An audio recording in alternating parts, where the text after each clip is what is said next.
Many years ago, I was on the board of directors of the San Diego Ballet. And I listened to our artistic director at the time, doesn't matter who it is, but I'd listened to her talk to young dancers that were studying when I happened to be around the studio. And she would line them all up and she would say, "Oh my God, you're all fat." I didn't think it was appropriate, but I didn't know much about the artistic side. And I would ask people, other people that had responsibility for these dancers, what they thought of that. And they would say to me, "Well, you know, so-and-so is a Balanchine. What does that mean?" "Well, that means she likes her dancers slender." So I accepted that, not knowing anything about eating disorders. And as I traveled around the world, the country, I would visit other ballet companies, and I saw a lot of similar behavior. And I just made an assumption then that that was typical or normal.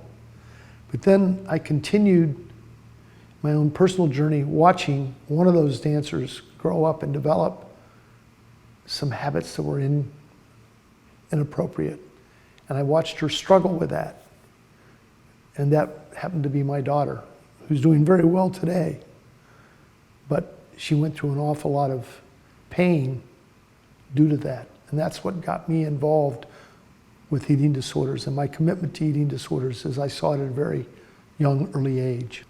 It's exciting for us because we think so much of Something for Kelly and Patty Giolat and her desire and endeavor to help change the eating disorder world.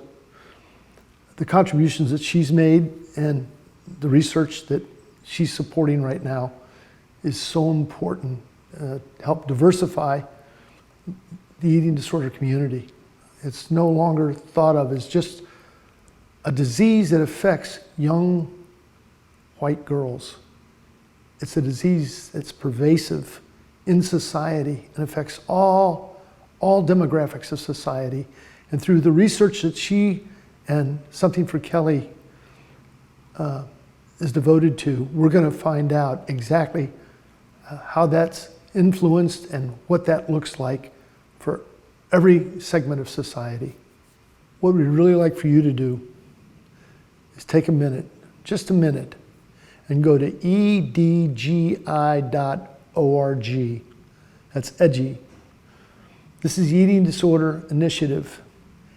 And take the screening. We need 100,000 people to take that screening to make these tests and this research meaningful.